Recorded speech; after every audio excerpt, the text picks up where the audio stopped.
Welcome, deep divers. When you think of Prince, I mean, what immediately springs to mind? Oh, for me, it's that incredible musical genius. Right. That and just audacious self-expression and, that legendary, almost obsessive commitment to artistic control. He was just this vibrant, unforgettable force. Absolutely. A visionary. He reshaped music, culture, and he was fiercely independent, governed every single aspect of his creative world. Every note, every look. Yeah, songwriting, stage presence, his whole image, all under his command. Which makes the twist we're diving into today just, well, incredibly jarring. It really is. This titan of self-determination, the guy who famously fought record labels, wrote slave on his cheek. The protest contract. He dies suddenly in 2016. And the shocker, no will. Can you believe it? It's almost unbelievable. And that Yeah. single oversight, it plunged his huge, valuable legacy, the music, the vault, Paisley Park, right into the kind of corporate and legal mess he fought against his whole life. It's such a stark contrast, tragic almost. His death created this vacuum, and suddenly all these legal financial complexities just burst into the open. Complexities that, honestly, a clear estate plan could have mostly avoided. And that's really our mission today. We want to cut through that complexity, figure out who actually owns and manages Prince's incredible catalog now, the legendary vault material, Paisley Park itself. Yeah, and look at the money side, too. What happens to a superstar's legacy financially when there's no roadmap? Exactly. But this isn't just like a celebrity story. For you listening, it's a really powerful lesson. Definitely. Estate planning, yeah. But also that intersection of art and commerce.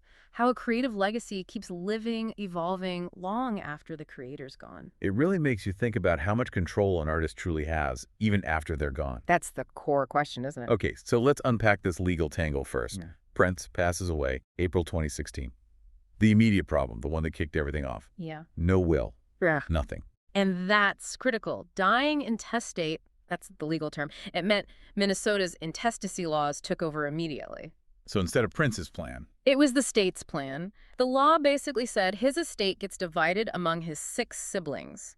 His full sister, Tyka Nelson, and then his 5 half-siblings, Sharon, Noreen, John R., Omar Baker, and Alfred Jackson. great. And the court's first move, appoint an administrator.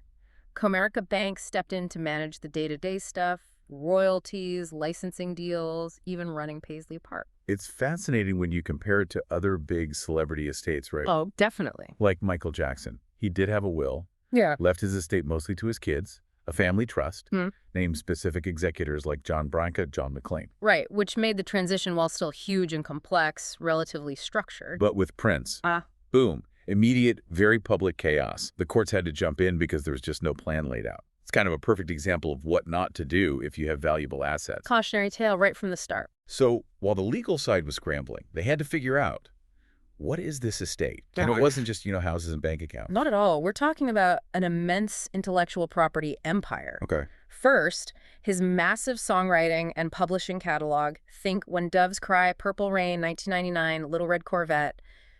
Just hit after hit he wrote or co-wrote. Huge assets. Absolutely. And actually, pretty quickly after his death, Universal Music Publishing Group became the worldwide administrator for those songs. Their job, manage and make money from that incredible collection. But it goes deeper than the hits, doesn't it? Because then there's Paisley Park. Right, Paisley Park. Not just his home, it's this sprawling, 65,000 square foot studio complex in Minnesota. And inside, the vault. The legendary vault, filled with who knows how much unreleased audio, video, just amazing potential content. And the property itself, plus his name, his likeness, that's all part of the estate too. It's almost ironic, isn't it? Mm. Prince, the ultimate control freak, leaves behind this vault of secrets. And now it's lawyers and corporations deciding when we get to hear them. It's like the ultimate posthumous mic drop.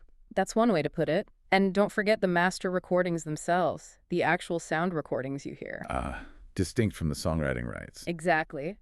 And those were legally tricky because of his long fight for artist control. Remember the whole slave protest against Warner Bros.? Oh, yeah. In the 90s? He famously got a lot of his catalog back then, but some earlier stuff might have still had lingering contractual ties, so it wasn't a clean slate. Comerica had to untangle this whole patchwork of ownership. It was painstaking work. Okay, so Comerica's managing, the siblings inherit. But the ownership structure didn't just stay like that, did it? Things shifted in the years after. That's right, it wasn't static. While the family inherited and Comerica managed initially the actual ownership, well, it evolved quite significantly. How so? The big move came in 2021. Primary Wave Music, they're a major player, New York-based music publishing, talent management. They bought the inheritance rights from three of the siblings: Which three? Tyka Nelson, Omar Baker, and Alfred Jackson. Wow. So one company buys out half the heirs, basically. Pretty much. And that single deal gave Primary Wave control over roughly half of Prince's estate. We're talking the music catalog, royalties from masters, publishing his name and likeness. That's huge. A corporate entity now steering half the ship. What does that mean for the other half, the remaining siblings? Does it create cooperation or more conflict? It's a great question. It definitely creates a new dynamic. The other three siblings, Sharon, John, and Noreen Nelson, they kept their shares. Okay. They bundled their interests into a company called Prince Legacy LLC, and that's managed day-to-day by advisors they've known a long time, Ellendale McMillan and Charles Spicer. So essentially a 50-50 split now Yeah. between Primary Wave and Prince Legacy LLC. Effectively, yes. That was the practical outcome of the settlements in 2021, 2022 that finally closed out that long probate fight. But it does set up two distinct power centers. Oh, and separately, just to show how assets were handled, his Caribbean place in Turks and Caicos. That was sold off in 2019 to a financier named Tom Barnes. It's just fascinating how quickly professional management, even private equity like Primary Wave, stepped in. Yeah. They acquired major influence, major ownership over something so personal, so artistic. It really highlights the immense commercial value of his work, doesn't it? But yeah, it brings us back to that control question. Definitely. So, okay, the estate is valuable, it's professionally managed, split ownership. How does it actually keep making money year after year? It can't just be CD sales anymore. Oh, absolutely not. The music industry's changed, and the estate's revenue streams reflect that. It's incredibly lucrative, pulling from lots of different places. Like what? Well, massive streaming and download royalties, for starters. That's huge today. Then you've got synchronization licenses, getting his music into films, TV shows, commercials. That's big money. Sync fees, right. Exactly. Plus merchandise sales, physical albums still sell, vinyl especially, and Paisley Park itself is a big one. As a museum. Yeah, it's a public museum, people take tours, that brings in significant visitor income, plus branding opportunities, and of course, the potential gold mine, carefully releasing material from the vault. That legendary vault again. So what's the official number? What was the entire estate valued at when things finally settled? Okay, so for tax and settlement purposes, the number everyone agreed on, the heirs, Comerica, the IRS, was approximately $156.4 million. Wow. $156.4 million. That was the figure finalized in 2022 after that 6-year probate battle. So that's the most reliable official valuation of its total worth at that point. Okay, that's the value. But the money aspect is always compelling. Can we estimate how much actual cash the estate has generated since he passed away, say, from 2016 through now? That's where it gets tricky, because it's privately held, right? No public financial statements. Right. But we can make some educated guesses. If you combine known income streams, Paisley Park tours, estimated royalties, known licensing deals, you can ballpark a range for the gross revenue over that 9-year period, 2016 to 2024. Okay, lay it on us. What kind of range are we talking? All right, so a very conservative guess might put the cumulative gross receipts around, say, $72 million total. That's about $8 million a year. Okay, conservative end. A more plausible mid-range estimate, probably closer to $180 million total, so around $20 million annually. That's significant. And then on the high end, if you factor in years with really big sync deals or maybe a major vault release that does well, it could potentially be up to $315 million total, maybe $35 million a year, roughly. So just to clarify for everyone listening, that $156.4 million valuation is like a snapshot of its worth in 2022. Exactly. It's the asset value. Not the total cash it's earned since 2016. Yeah. Those revenue numbers, $180 million, maybe even $300 million, that's the money generated over time. Correct. And it's crucial to remember those are gross revenue estimates. Before taxes, management fees, legal costs, all that reduces what actually flows down to the heirs, Primary Wave, and Prince Legacy LLC. Got it. And Paisley Park's contribution. Likely pretty substantial and consistent, probably in the $3 million to $5 million per year range, contributing to those overall totals. It's a steady earner. So on one hand, it looks like financially they've managed to turn a really difficult situation into something quite lucrative. From a purely business standpoint, yes. But for an artist like Prince, so fiercely protective, does just making money mean the legacy is being handled right? You mentioned lingering issues. It hasn't all been smooth sailing, has it? No, far from it. And that brings us back to the core problem. No will. The cost of that, financially and otherwise, has been immense, and the ripples continue. How so? We're still seeing family disputes, litigation actually within Prince Legacy LLC, that's the siblings company, battles over who has management authority, attempts to change how it's governed. So infighting among the remaining heirs and their team. Exactly. And think about what that does. Imagine trying to approve a new vault release or a big documentary project. Every decision, artistic, financial, can get bogged down if the different factions within Prince Legacy LLC, maybe even the siblings themselves, can't agree on the strategy or who's in charge. It's not just internal drama.